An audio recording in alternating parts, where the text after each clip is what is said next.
The man in the charcoal suit stared at her as if she were a ghost. Not a terrifying one, but one that had haunted him so long he'd forgotten what it was he was supposed to be missing. His face, a mask of sculpted ice, cracked, just for a second. The new security chief, a brute named Choi with shoulders as wide as the polished marble doorway he guarded, stepped forward, placing a slab of a hand on her arm.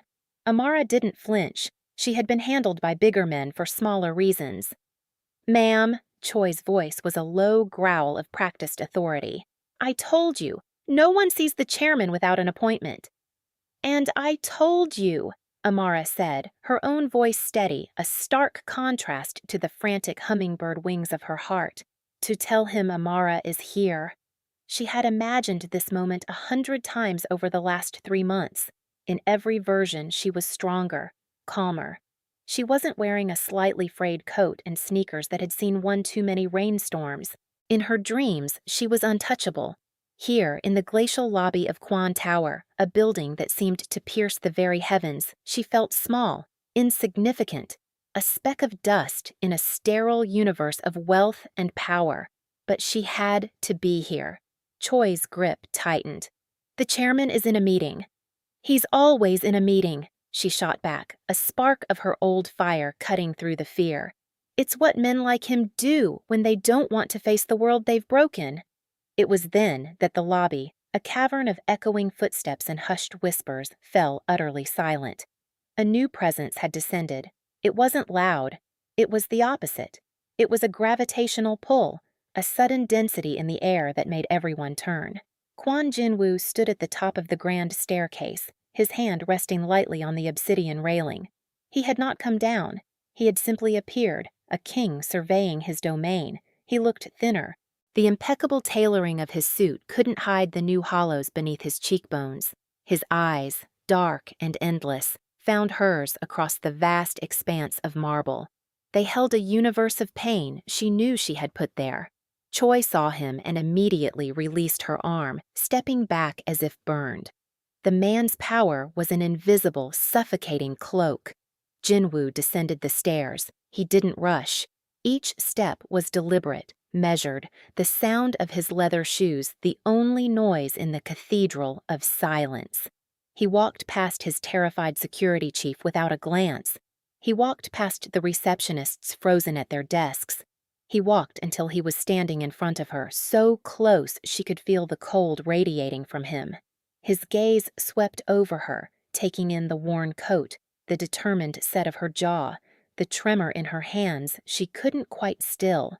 His voice, when it came, was rough, a sound scraped from the depths of a long, dark well. "You came back." It wasn't a question. It was a statement of impossible fact. Her heart clenched. "You're an idiot," she whispered, the words choked with tears she refused to shed. "A reckless, stubborn idiot." He didn't deny it. He simply raised a hand, his long, elegant fingers hesitating a breath away from her cheek. The world held its breath with them. And then, everything rewound. Back to a time before skyscrapers and impossible choices. Back to the simple, fragrant steam of a coffee machine in the anonymous rhythm of a city that had not yet tried to tear them apart. 6 months earlier, Amara Jones's world smelled of burnt espresso and cheap cleaning solution.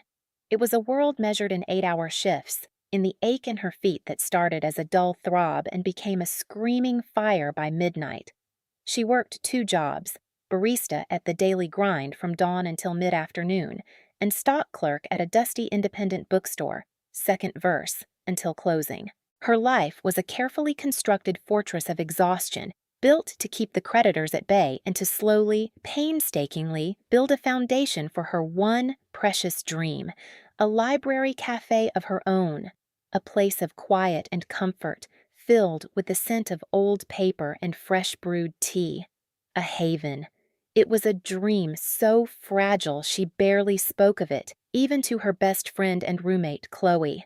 Chloe, a whirlwind of vibrant scarves and optimistic chaos, saw Amara's fatigue and worried.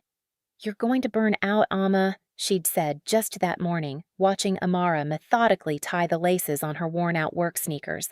You're running on fumes and caffeine. That's not a sustainable life model." "It's a temporary life model," Amara had corrected, forcing a smile. "There's a difference." The Daily Grind was strategically located across from Kwan Tower, a gleaming shard of glass and steel that housed one of the most powerful corporate empires in Asia. Its employees, men and women in impeccably tailored suits, were her main clientele. They were a river of polite, demanding ghosts who saw her as a function, not a person. A hand that took their money. A machine that produced their lattes. She was fine with that. Anonymity was a shield. She was wiping down the counter, her movements automatic when she first felt it. A prickling on the back of her neck. A feeling of being watched. Not in the casual way customers glanced while waiting, but with an intensity that felt like a physical touch. She looked up, scanning the cafe. It was the usual morning rush. Nothing seemed out of place. She dismissed it, turning back to the rhythmic squeak of her cloth on stainless steel. But the feeling persisted, all day, a focused, unwavering attention from somewhere beyond the glass. Jin-woo had first seen her through the triple-paned, soundproof window of his 30th floor office. He wasn't looking for anything. He was looking away. Away from the quarterly reports on his desk, away from the dispassionate voice of his uncle droning through the speakerphone, away from the suffocating weight of a legacy he had inherited but never desired. His life was a series of obligations, a chain of command stretching back generations. He was the chairman, the leader, a king on a throne of cold, hard cash and colder, harder secrets. He was 29 years old and felt ancient. His gaze drifted down to the street, to the bustling ant farm of ordinary life he could see but never touch. And then he saw her. She was in the cafe across the street. A woman with skin the color of rich coffee and a cloud of dark curls tied back in a bright yellow scarf. She was laughing. A customer, a rumpled-looking man in a tweed jacket, had said something, and she threw her head back, her smile a sudden, brilliant explosion of light in the cafe's dim interior. The world stopped. It was not a metaphor.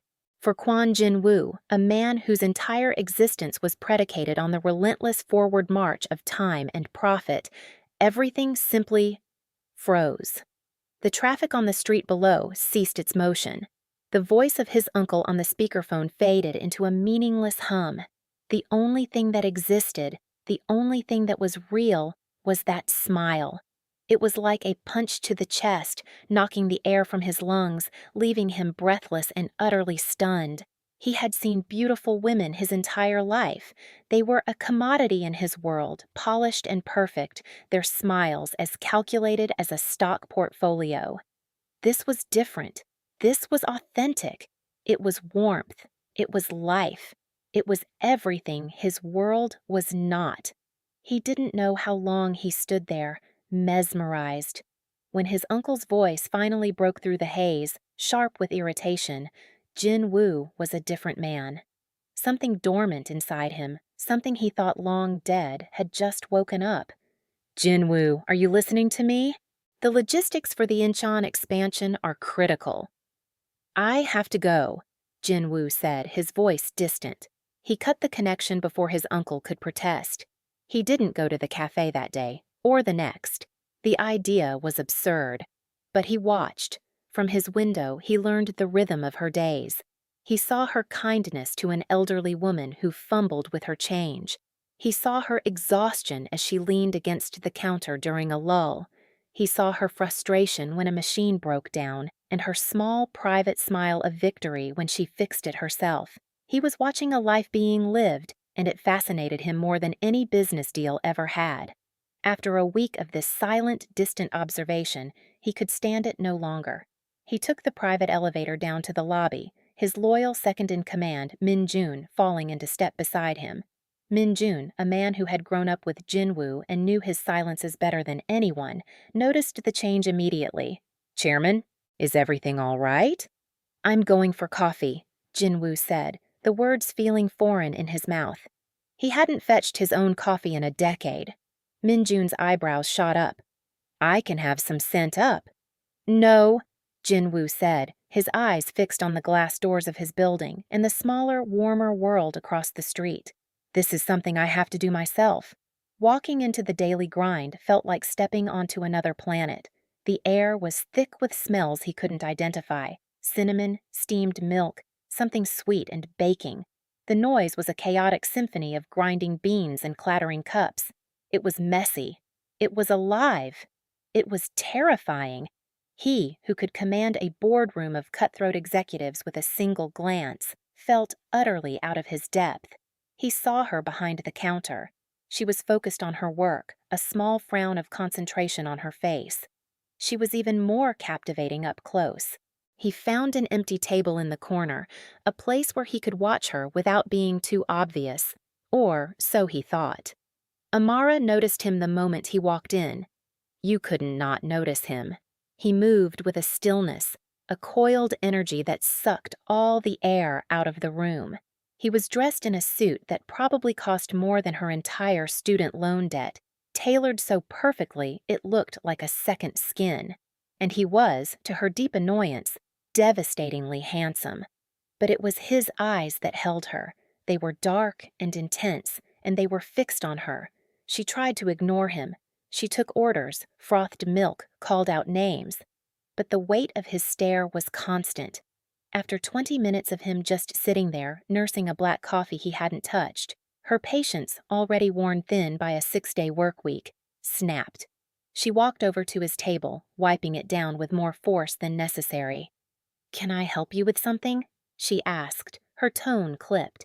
He looked up, and for a second he seemed almost startled, like a boy caught doing something he shouldn't. "No, thank you." His voice was a low baritone, smooth and deep. "Okay," she said, planting her hands on her hips. "Then you should know, staring is $1 a minute, and you've been here for 22 minutes. You owe me $22. A flicker of something, amusement, surprise, crossed his features. A ghost of a smile touched his lips. It transformed his severe face into something breathtaking. "My apologies. I was admiring the efficiency of your operation." "Right. The operation," she said, her voice dripping with sarcasm. "Look, Armani, if you're not going to order anything else, this table is for paying customers." "I am a paying customer," he said, gesturing to his full cup. "You're a table warmer." He was utterly charmed. No one spoke to him this way. Ever. People either feared him, revered him, or wanted something from him. This woman, with fire in her eyes and coffee grounds on her apron, wanted him to leave. It was the most refreshing thing that had happened to him in years.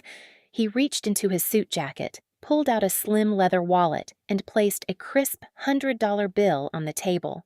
"For the staring fee," he said, his voice soft. "And for the coffee." Amara stared at the money, then back at him. Her jaw tightened.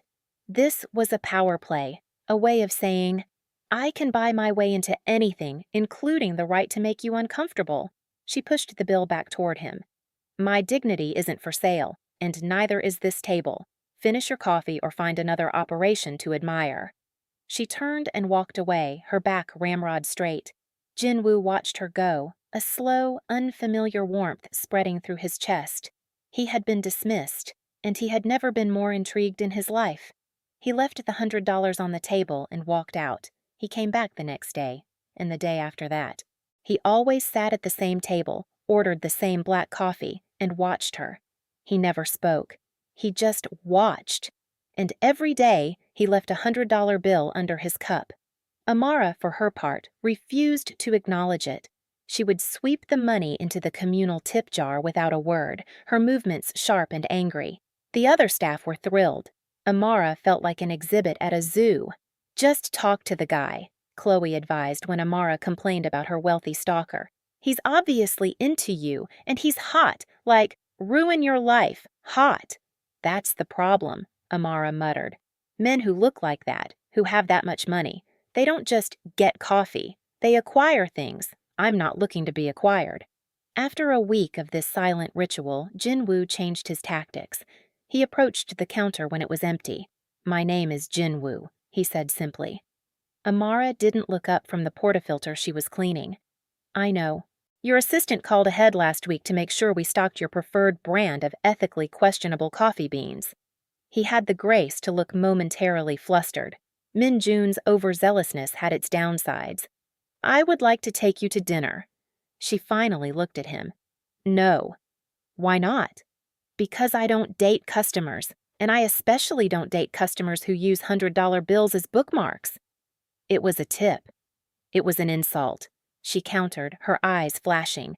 It was a way of marking your territory. I'm not your territory. He was taken aback by her perception. She saw right through the clumsy ways he knew how to wield power because it was the only tool he had. That was not my intention. I apologize. Please have dinner with me. No. Lunch? No. Coffee? In a different cafe? Where I promise not to stare. A reluctant smile tugged at her lips despite herself. You're persistent. I'll give you that. It's my most valuable business asset, he said, his own smile returning, small and rare. I'm not a business asset, she reminded him. I am painfully aware of that, he said, his voice losing its formal edge, becoming something softer, more genuine. Please. One dinner. If you have a terrible time, I will never bother you again. She hesitated. There was something in his eyes, a profound loneliness that resonated with a hidden part of her own. Against her better judgment, every alarm bell in her head screaming in protest, she heard herself say, Fine, one dinner. But I pick the place. His expression brightened, a subtle but powerful shift. Anything you want. Good, she said, a mischievous glint in her eye. Friday, 8 o'clock, Sal's Pizza on Elm Street. And you're buying. He had expected a Michelin-starred restaurant, a place she'd only dreamed of going. He had not expected a hole-in-the-wall pizza joint with red checkered tablecloths and a jukebox in the corner. When he arrived, dressed in a dark tailored suit, he stood out like a panther in a petting zoo.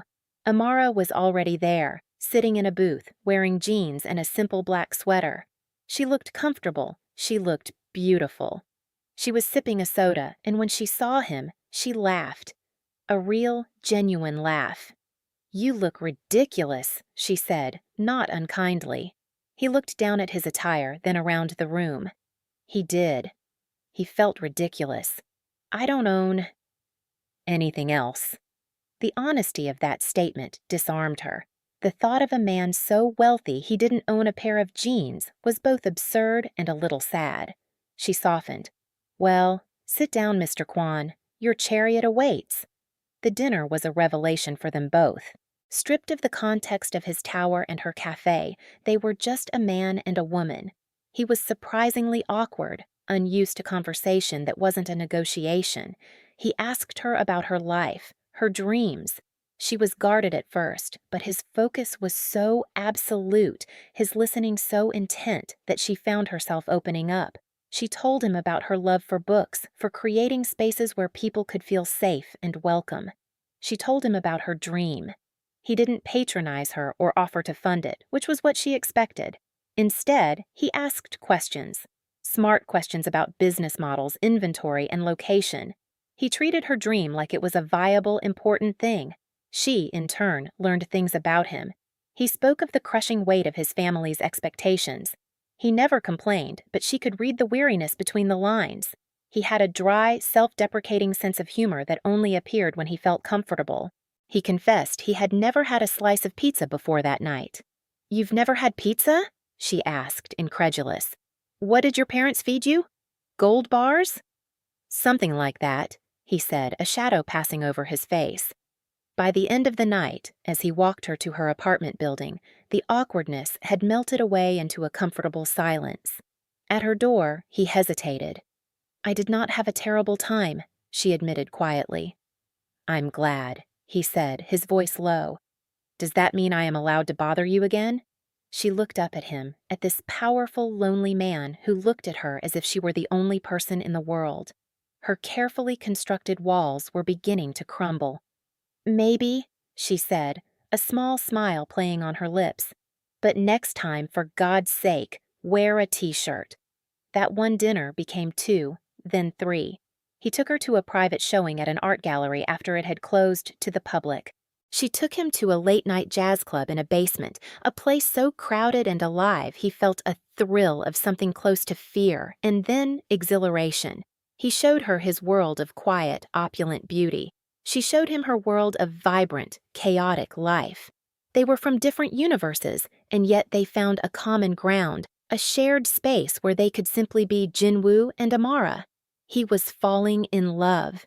The realization didn't come to him in a flash. It seeped into him slowly, like warmth from a fire, thawing parts of himself he didn't know were frozen. Her laughter was the only music he wanted to hear. The sight of her, lost in a book at the store where she worked, was more beautiful than any masterpiece in his collection. He found himself changing. He started delegating more at work, leaving the office at a reasonable hour. He even bought a pair of jeans, a ridiculously expensive designer pair that Minjun had procured, and wore them on a walk through the park with her. He felt foolish and happier than he had ever been. Amara was falling too, and it terrified her. She had built her life on the principle of self-reliance. She didn't need anyone, especially not a man whose wealth could solve all her problems with the stroke of a pen. To accept his help would be to sacrifice a part of herself. But it was his vulnerability that undid her. The way he would confess his fears about his business, the way his carefully controlled mask would slip when he was with her, revealing the lonely man beneath. She was falling for the man, not his money.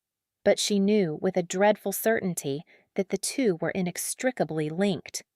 One evening, he took her to the company's observatory, located on the top floor of Kwan Tower. The city was spread out below them, a glittering carpet of 1,000,000 lights, 1,000,000 stories. "This is how I first saw you," he said, his voice quiet as he stood behind her, his arms wrapping around her waist. "From up here." "You were a spark of light in a world that had gone gray for me." She leaned back against his chest, her heart aching with a love that felt both wonderful and dangerous. "Jinwoo, what is it that you actually do? Your company. It's in everything. Shipping, tech, construction. But it all feels so vague." He stiffened slightly. It was the first time she had asked directly. He had been dreading this question, avoiding it, living in the blissful bubble they had created. "It's complicated," he said, his voice losing its warmth. "Then uncomplicate it for me," she urged gently. He turned her around to face him. His expression was grim, the mask of the chairman sliding back into place.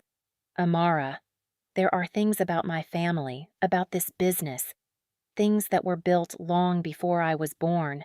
A foundation laid in shadows." A cold dread trickled down her spine. What kind of shadows? He looked away, out at the city lights. The kind that don't disappear when the sun comes up. That was the first crack in their perfect world. After that, she started to notice things. The way armed guards were posted discreetly around his penthouse, the way Minjun would sometimes interrupt their dinners with a hushed, urgent whisper, the sudden appearance of a thin, silver scar along his jawline that he claimed was from a sailing accident, though his eyes told a different story. The truth came crashing down on a Tuesday. Jinwoo was supposed to meet her after her shift at the bookstore, but he never showed. She called his phone, but it went straight to voicemail. Panic, cold and sharp, began to set in. Around midnight, a black car pulled up to the curb. It wasn't Jinwoo who got out, but Minjun. His face was pale, his usual composure gone. "Miss Jones," he said, his voice strained. "The chairman sent me. There was an incident. He is safe, but he needs to see you." Her mind raced with terrible possibilities. She got in the car without a word. Minjun drove them to Jinwoo's penthouse, a place she had only been to once before. It was a sterile masterpiece of glass and chrome, a beautiful cage high above the city. Jinwoo was standing by the floor-to-ceiling windows, his back to the door. He was in his shirt sleeves. One of them was torn at the shoulder, and there was a dark stain blooming on the white fabric. Blood. "Jinwoo?" she whispered, her voice trembling. He turned around. His face was bruised, a cut above his eyebrow still oozing blood, but his eyes were clear and filled with a terrible, resigned sadness. "You deserve the truth," he said, his voice flat. "All of it." And so he told her. He told her about his grandfather, who had built their empire from the ashes of war, using methods that were more gangland than corporate. He told her about the security division of his company, which was nothing more than a private army of enforcers. He told her how they used intimidation, blackmail, and violence to crush competitors and secure contracts. He explained that their legitimate businesses, the shipping, the tech, were built upon and funded by a foundation of crime. It was a sophisticated modern mafia, dressed in designer suits and hiding in plain sight. "The incident tonight," he said, his voice devoid of emotion, "was with a rival organization. They tried to make a move on our territory in the port. It was handled." Amara stared at him, the man she loved, the man who had confessed he'd never eaten pizza, who had listened to her dreams with such gentle reverence. And she tried to reconcile that man with this one, a kingpin, a gangster, the head of a criminal enterprise. The blood on his shirt was not from a sailing accident. The beautiful penthouse suddenly felt like a prison. The glittering city lights outside seemed to be mocking her. Her dream of a quiet little cafe, a place of peace and safety, felt like a childish fantasy. "The money you have," she said, her voice barely a whisper, "the money that built this tower, is it?" "Yes," he finished for her, his honesty a brutal weapon. "It's dirty, all of it." She felt a wave of nausea. The $100 bills he had left her, the extravagant dates, the very foundation of his life, and by extension, the life he had offered her, was rotten. "Why are you telling me this?" she asked, tears finally spilling over, hot and bitter. "Because I love you," he said, the words raw and desperate, "and I cannot build a life with you on a foundation of lies. This is my world. This is who I am. I am trapped in it, Amara." She shook her head, backing away from him. "No, no, you're not trapped. You're the one in charge. You could stop it." "You don't understand," he said, taking a step toward her. "It's not a business I can just dissolve. It's an organism. It has a life of its own. My uncle, the other families. If I tried to walk away, they would destroy me, and they would come after anyone I care about." He looked at her, his meaning clear. "They would come after you." The threat hung in the air, suffocating her. He wasn't trying to scare her into staying. He was telling her the devastating truth of his reality. To love him was to be a target. "I can't," she whispered, the words tearing from her throat. "I can't do this, Jinwoo. I can't be a part of this. I can't build my dream on someone else's nightmare." Each word was a physical blow to him. He watched the love in her eyes curdle into fear and revulsion. This was the moment he had foreseen, the inevitable end point of their impossible story. He had hoped, foolishly, that love could conquer all. But his world was a fortress designed to keep love out. "I understand," he said, his voice hollow. He didn't try to touch her. He didn't try to plead.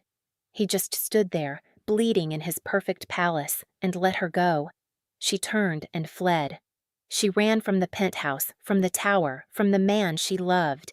The painful goodbye was a silent one, an admission that their two worlds could never, ever coexist. The weeks that followed were a gray, featureless misery. Amara went through the motions of her life. She made coffee, she stocked shelves, she smiled at customers, but the light inside her had gone out. Chloe tried to comfort her, but there was nothing to say. How do you mourn a man who is still alive? How do you heal from a love that was poisoned from the start? She would see him sometimes, a glimpse of his black car idling across the street from the cafe, a fleeting sight of him standing in the window of his office, a lonely silhouette against the sky. Each sighting was a fresh stab of pain. She missed him. She missed his quiet intensity, his rare, beautiful smile, the feeling of safety she had felt in his arms, a feeling that was now a bitter, cruel irony. For Jinwoo, Amara's absence was a physical amputation. The world didn't just turn gray, it ceased to have color at all. He threw himself into his work with a cold, terrifying ferocity. He became the ruthless chairman his family had always wanted him to be. He crushed the rivals who had attacked him. He expanded their territory. He made more money than ever before, and he was completely, utterly empty. His uncle, Kwon Sung-chul, was delighted. "I knew you had it in you, boy," he said during a tense family dinner. "That little distraction is gone. Now you are focused. You are becoming your grandfather." The comparison, once a source of pride, now felt like a curse. Jinwoo looked at his uncle, a man whose soul had been corroded by greed and power, and he saw his own future. A lonely throne, an empire of shadows, a life without Amara, and in that moment, something inside him broke. Or perhaps it was finally pieced together. He knew what he had to do. The next day, he called a meeting of the entire board, including his uncle. He stood before them, not as the chairman they knew, but as a man who had chosen a different path. "The Kwon Group is going legitimate," he announced, his voice ringing with an authority no one had ever heard from him before. "Completely. As of today, we are dissolving the security division. We are selling off all assets tied to illicit activities. We will absorb the financial loss, and we will rebuild. Cleanly." The room erupted. His uncle stood up, his face purple with rage. "Are you insane? You will destroy us. This is the foundation of our family. You are spitting on your grandfather's grave." "My grandfather built a lifeboat in a storm," Jinwoo said, his eyes cold as steel. "We are now living in a palace built on that lifeboat's rotten wood. I will not be the king of a rotten kingdom." He looked directly at his uncle, his voice dropping to a dangerous whisper. "This is not a discussion. It is a declaration. You will either stand with me, or you will be cut out. And I assure you, I am much more my grandfather's heir than you think when it comes to removing an obstacle." It was a declaration of war, a civil war within his own empire. The process was brutal. He made enemies. There were threats. Attempts on his life that Min-jun, loyal to the man and not the machine, expertly thwarted. Jinwoo dismantled his family's dark legacy piece by piece, selling off the shadows, letting in the light, no matter how painful it was. He was burning his old world to the ground, hoping to build a new one from the ashes, a world that was worthy of her. 3 months into this painful transformation, Amara heard whispers. News reports of a massive restructuring at the Kwon Group, rumors on the street of a power struggle, of the old guard being pushed out.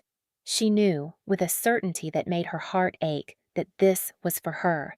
He was doing the impossible. He was changing his world. And she realized her principles, which had seemed so clear and righteous, were now just a shield for her fear. She had run because she was scared. Scared of his world, but also scared of the depth of her love for him. What was more important, an abstract moral code, or the man who was willing to set his entire world on fire for a chance to be with her? She had to see him. She had to know, which was how she found herself in the lobby of Kwon Tower, facing a wall of security, her heart pounding a frantic rhythm against her ribs. And now he was here. He had come down from his throne to meet her.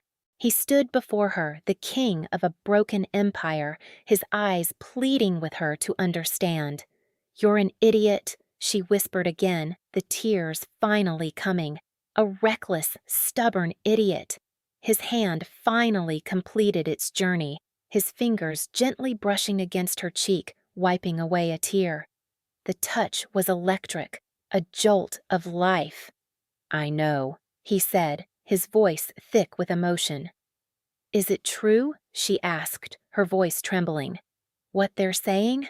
That you're—" "I'm cleaning house," he confirmed, his gaze never leaving hers. "I'm tearing it all down. For you. I choose you, Amara. I choose a life I can build with you, not one I have to hide you from. In the middle of the silent watching lobby, under the cold, unforgiving lights, she surged forward, her hands coming up to cup his bruised face, and she kissed him. It was not a gentle kiss. It was a desperate, frantic collision, a confirmation of everything they had lost and everything they could now find.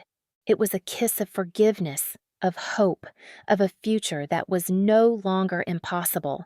He wrapped his arms around her, lifting her off her feet, holding her as if she were the only anchor in his storm-tossed world.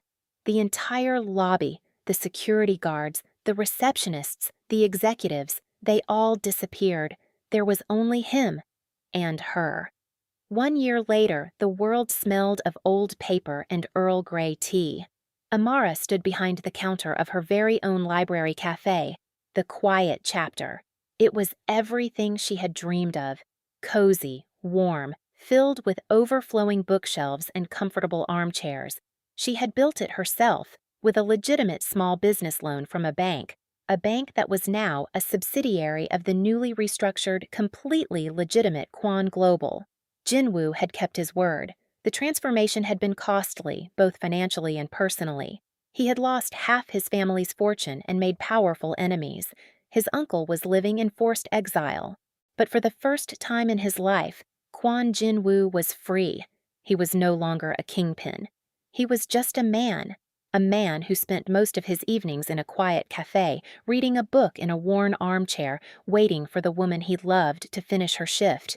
She looked across the room at him now. He was wearing jeans and a soft cashmere sweater. He looked up from his book and caught her eye. He smiled. Not the rare, hesitant smile she had first seen, but a wide, easy smile that reached his eyes and made him look years younger. It was a smile of pure, unadulterated happiness. She walked over to him, untying her apron. "Ready to go home?" she asked, her hand coming to rest on his shoulder.